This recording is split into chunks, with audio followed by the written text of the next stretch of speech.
Hello, family. This is Michael Zingara from All Exotic Tarot and Divination. All right.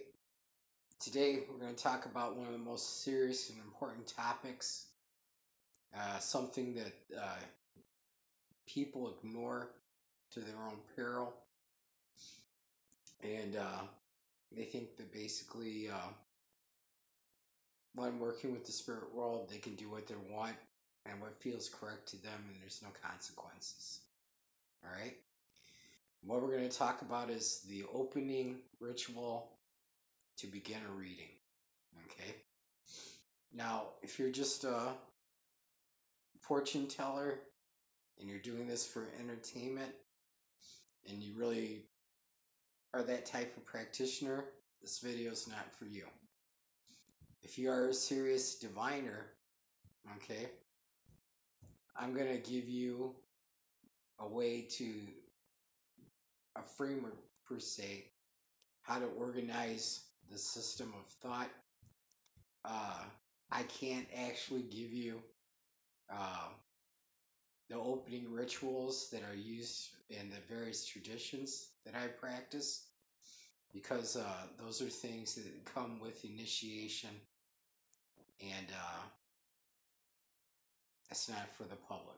But what I can do is give you a framework and a structure, so you, whatever practices you use, you can tailor make it and appeal to those things that you have in your spiritual practice to give your ritual strength, and you're going to get a lot better results out of your readings. Okay. All right. So basically, I'm going to do another video probably tomorrow, if I can, on how to set up your divining space. Okay. So once your space is written up, and you got it all how you want it, these are the words that this is the framework that I use to open up my reading. Okay. Now, beforehand, when I'm working with a client, I actually have them write down a list of all their deceased relatives that they can name. Okay. Because there's a point in the ritual where they're going to have to recite that. Okay. So, when you open the ritual, the first one you want to appeal to is whoever is the gatekeeper between the spirit world and the world here, the natural. We're going to call it the natural realm. Although I hate using the term supernatural, there's nothing unnatural about a spirit. It's part of the world. If you think these things are supernatural, it's the worldview you grew up in. Alright, so basically, you're going to start the ritual out with communication with them. You're going to ask them to empower the reading, to provide guidance, to open up the path, open up the doors per se, and to provide safety, and to provide truthfulness for the reading. Okay. The next one that you appeal to is whoever your main godhead is. For me, it's Odumare. Okay. That is the Lukumi word for the concept of God, the greatest spiritual being, the one who created. Whoever in your practices created the world, that's the person that you're going to be speaking with in this part of the prayer. Okay? Or ritual, per se. Basically, you're going to acknowledge them, express your faith and belief in them. If they have different praise names, you talk about the praise names and how you honor them. Okay? Then if that being has lesser aspects but is still part of the same being, to use Christianity as a bad example, the Father, the Son, and the Ghost, but that's something most people in North America are going to understand. It's time to honor those beings. Okay? The next after God is your ancestors. You want to honor all your ancestors on your mother's line, all the ancestors on your father's line, and all the ancestors that you do not know the names but are in heaven. Okay? Then you want to acknowledge personal deities and do the same things as far as praise names and honoring them. Okay? If your practice has a long line of diviners, you need to honor them too. For example, I honor the one who's responsible for the main divination, a few of his main students, and all those who practice that. Okay? If there is an aspect in your spiritual practices where something like that doesn't exist, you don't have to acknowledge it. If it is there, you should. Okay? It's very polite. If you're using a culturally different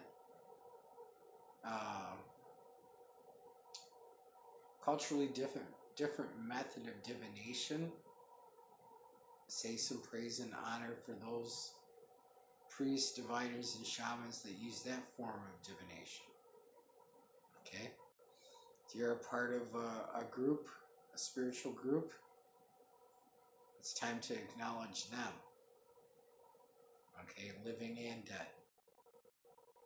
All those are part of the lineage, you should acknowledge them. Okay? Essentially what you're doing is you're trying to invite as many spiritual beings for protection and to gain knowledge here. And if you vocalize these things and you're a strong practitioner, these things will come to the reading. Okay? So, after you acknowledge your brothers and sisters in your faith, okay, it's another good time to acknowledge the actual gatekeeper or the being that's responsible for divination in your pantheon. Okay? Say some more praise names. Alright? Now it's time to invite your clients' ancestors into it. Say that you're inviting them into the reading. Have them name off all the different ancestors that they know. For the ones that are unknown, it's not a bad idea to say they're at the foot of the deity, main deity, in your practice. So they're acknowledged and invited too. Alright? So after all the invites have been put out to the spirit world, thank them all for coming. Alright? Put a little part about that in there. Then you're going to want to basically, here's the safety parts. Probably all of this is important, but for God's sakes, if you, these are the main takeaway is you got to acknowledge the gatekeeper, the deity of creation, okay? And then you got to acknowledge your ancestors. That's one takeaway from this that is a must do. Okay, the second, after all the acknowledgement parts and honoring parts are done, you're going to want to express who you are as the diviner.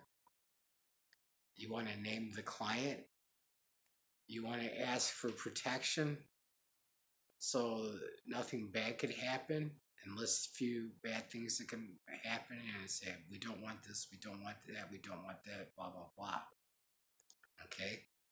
Next part would be to ask for blessings of prosperity, children, and all the good things in life. Okay? And you can word it how you want it. That's number 2 takeaway. Alright? The last takeaway thing is to close the opening. I know this sounds weird. To close that part of the ritual, it's good to say something that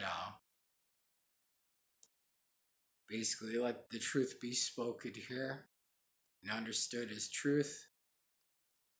Let no words to be misspoken and understand as falsehood. May the divination benefit the client, and may the divination benefit the diviner. Thank the gatekeeper, and basically you're ready to read. Okay? Now, there's some things that I've seen other diviners do where they would make a gypsy grandmother scream. Other diviners, those who I've seen that I think are the 100% real deal thing. Basically, when they manipulate their tools, they do it with their spiritual hand, which is their left hand. It's okay for the client to pick something up. You know what I'm saying? It's not a bad idea when the part of your opening prayer for whatever medium you're using, a deck of card. If you're using dominoes or anything, whatever tool you're using, put it to that person's head. And that's a part I missed. Okay? And after the order of praises, you want to speak to that person's personal spirit. Okay? And you also want to thank all the person's spirit guides. Okay? And basically, I put my whatever fortune telling medium to their head, ask for blessings and prayers. Okay? So, now here's some things. When you're shuffling a deck of cards and there's a flyer, that is considered for a long time, that was considered bad luck. Something's wrong. To alleviate that bad luck, you want to put it back in the deck, shuffle it, tap it 3 times on the table. If you got a sage, or if you use I use cigar to clean, you need to clean that. Somewhere, it happened about 15, 16 years ago, people started ignoring that. If you consult all the old cartomancy stuff that was written a century ago, or even 50 years ago, there was some kind of cleaning ritual. Okay, so basically, what's happening is some spirit that you forgot to acknowledge is pissed off. Okay, it's not a special card to pay attention to. Blah blah blah. That's not right. Okay. If you ever wonder why you're having a hard time predicting the future and the past and the present, that flyer thing is a thing. You gotta, okay, it's good if you use your spiritual hand to manipulate it before you actually do all the drawing. Cut the deck 3 times, what have you. If you got dominoes, rub your hand over it. And the dominoes, this is a good thing to manipulate whatever, if it's dice, if it's gems, when you're doing the prayer, to run your hands over it with your left hand. Okay? When the client, if you have them shuffle the cards or manipulate whatever tool, make sure that they hand it back to you with their left hand. Okay? It's a long tradition. There's a reason for the traditions. All right? I don't have all day to explain these things to you. Okay? Plus, I've got a theory. I call it mixed spirituality. Okay? And that's what a lot of what's going on today. People are questioning. They think that, I'm going to do what I think's right. They don't have a real spiritual teacher. And the deal is they want all the answers just right away. Okay? If you disagree with something and you don't think you should do it, research why it needs to be done. Okay? Because half of the spiritual journey is learning the knowledge, and it's the trip that you take to gain the knowledge that's important. Alright, so basically, you do your reading. manipulate the medium how you normally would, and you give the reading.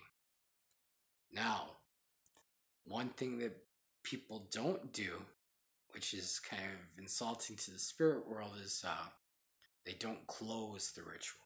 All right?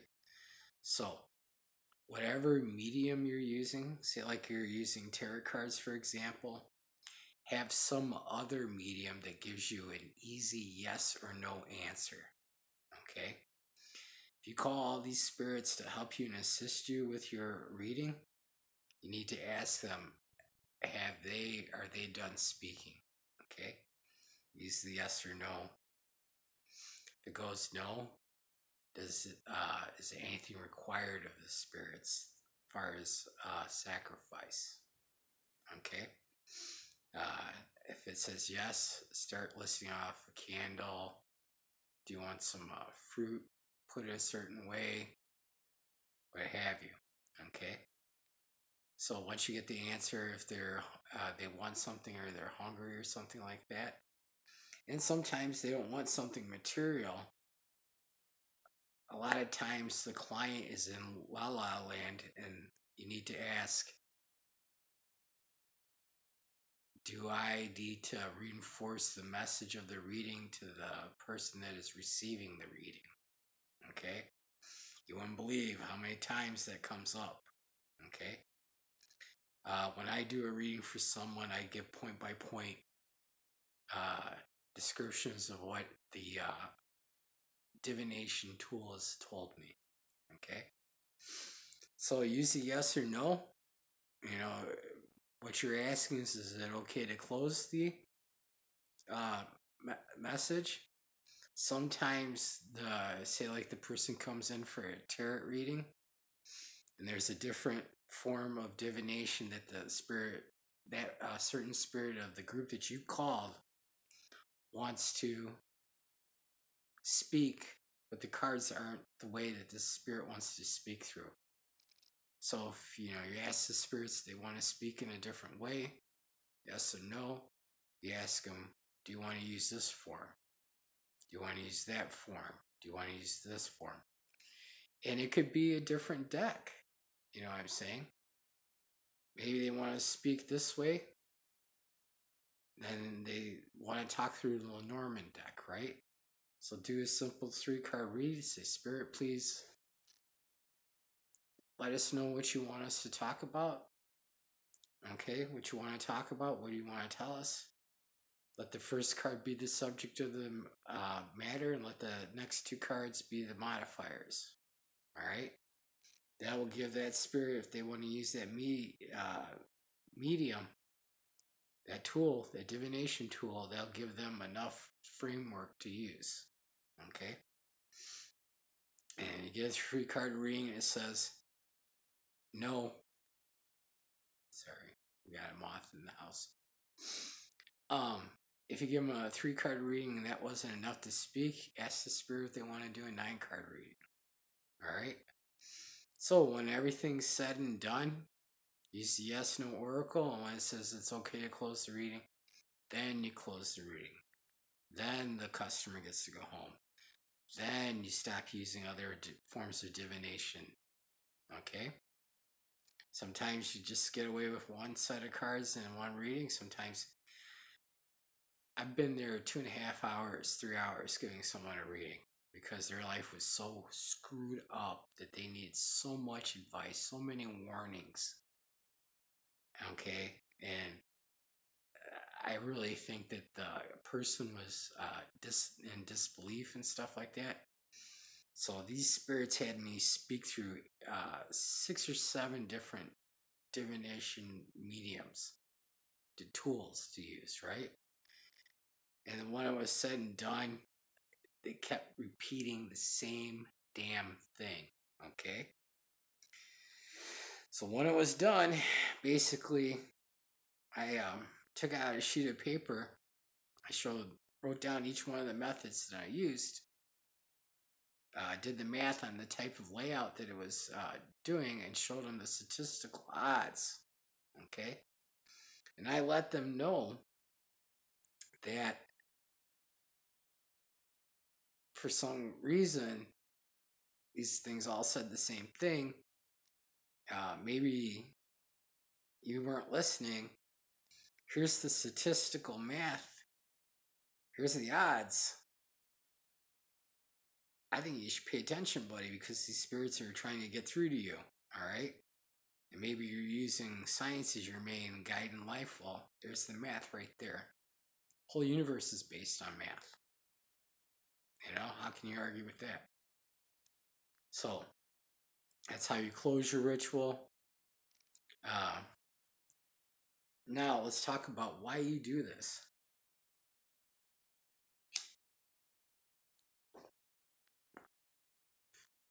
Number one, more accurate readings. Number two, not only are your spirits going to be there, the spirits that walk with this person, the spirits and the spirit guides are going to be there. Okay? So that's going to reconfirm the reading. It's going to strengthen it because you invited their dead and their ancestors and stuff like that. Those ancestors will bring who they need to bring with. You know? If some Greek god needs to be there, the ancestors will have that spirit along with them. Okay? Another reason, and that's for part 2 and part 3, is you need to ask for blessings. You need to ask for guidance. Okay? And you need to ask for these things for your own personal safety. Alright? I'm going to do a video about the truth about the spirit world because there is a lot of bad things out there, boys and girls. Alright? Think about all the cruddy, crappy people that kill babies and emerge. They're horrible. Alright? Psychotic nuts. Where do you think those people go when they die? Alright? There's no hell. Alright? You think the creator of the universe that loves us more than anything could condemn us to a pit of fire? Could you do that to your children? So there's a lot of things walking around. There's things in the universe that exist on human emotion, negative emotions, despair, sorrow. Okay? Someone passes away and you can't make peace with it. Guess what? Something's feeding off you. Alright? Now I know the average reader has no idea how to deal with different entities like that. If you do have spiritual attachments, if you're depressed all the time, and I'll do a video on describing that, what are the symptoms and things like that, you need to visit some type of diviner that comes from a religious tradition where these things are part of the reality. Be it a Tibetan Buddhist, to a Babalao, Santeurian priest, a Bolero, a Spiritissima medium. Find somebody. Alright? Another thing that a diviner should work out with, once you start using this method, and you'll see how accurate your readings can get, someone sits down and say, like, this happened to me. A young man sat down. I was giving him a simple tarot card reading. No big deal. Just asking for a general reading. It started, and this is a young single man. No attachments, no boyfriend, girlfriend. Started talking crazy stuff. The reading about marriage, divorce, problems with children. Just things to throw the diviner off. Okay? That is a sure sign that I've got certain cards and certain things that tell me if someone's got an attachment. But when I get a goofy ass crazy reading like that, that's what's going on. Something's attached to that person, especially with someone like me. They know that I can take that attachment away from me, or I have people that I can go to that can take away that attachment. And as soon as it appears, that war's on. That thing's gonna fuck with your life. It's gonna fuck with the client's life. more times than not, the client's not going to want to do whatever they have to do, even if it's super simple, to get rid of it. So if you get a crazy, messed up, screwed up, fucked up reading with somebody, it's a good idea to clean yourself, get into some kind of spiritual bath, sage yourself. Advise the person to seek a better diviner, someone that can take care of this stuff. Go to a botanica if you're that person. If you don't know anybody that can take care of you, go to a Buddhist temple. They can take care of you. All right? Any non-Western religion that has these aspects as part of the religion, the priest or monk or whatever that type of position is, they can take care of you. There's solitary witches that are the real deal that can take care of these things.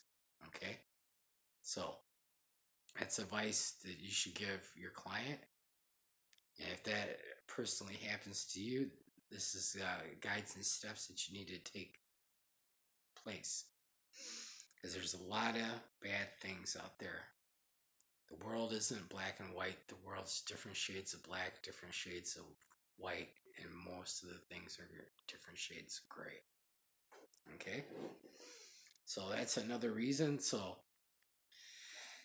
if you're going to read professionally, I'd advise that you do a reading for yourself every morning, kind of ask what's going to happen. You know, if a certain messed up group of people keep coming to you, like mentally ill people or something like that, there's some people that you just aren't supposed to read fortunes for. That's a personal thing, and it's different for everybody. There's no shame in saying, I can't help you, let me refer you to someone. Okay?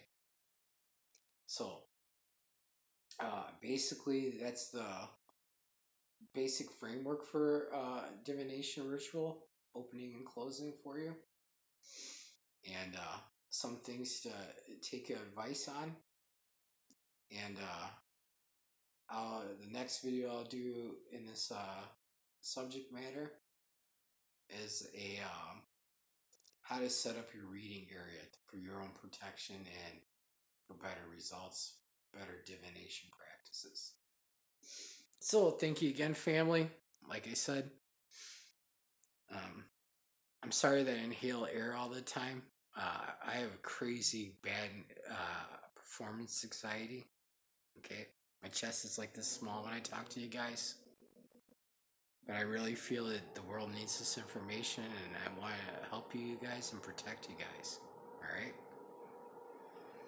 So, back to what I was saying, everybody, family, there's so much more to you. You're deeper than you believe. There's more spiritual strength in you. You just need to coax it out. You have the right to good health. You have the right to a good life. You know, but spirituality is the balance that brings the mental and the physical together. Alright, family, thank you for watching. Please subscribe to my channel. Please like my videos. This gives me encouragement to do it. And I hope everything goes well for you. Please heed my advice. And if you have any questions or comments, please leave them in there. I would be happy to communicate with you. Ashe.